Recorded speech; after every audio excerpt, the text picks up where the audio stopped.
বিদেশে পাচার করে প্রধানমন্ত্রীর পিয়ন হয় 400 কোটি টাকার মালিক, পুলিশের আইজি হয় 1000 কোটি টাকার মালিক, মানুষকে গুম করে। এত কিছুর পর তাদের রক্ত পিপাসা মিটে নাই।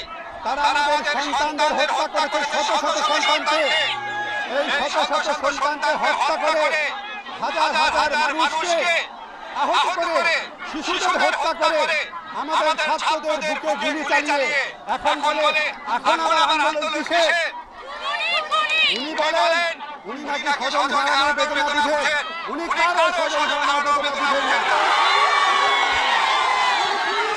উনি শুধুমাত্র নিজের স্বজন হারানোর বেদনা বুঝেন। বাংলাদেশ স্বাধীন করেছে মুক্তিযোদ্ধারা। উনি মনে করেন শুধু ওনার বাবা স্বাধীন করেছে।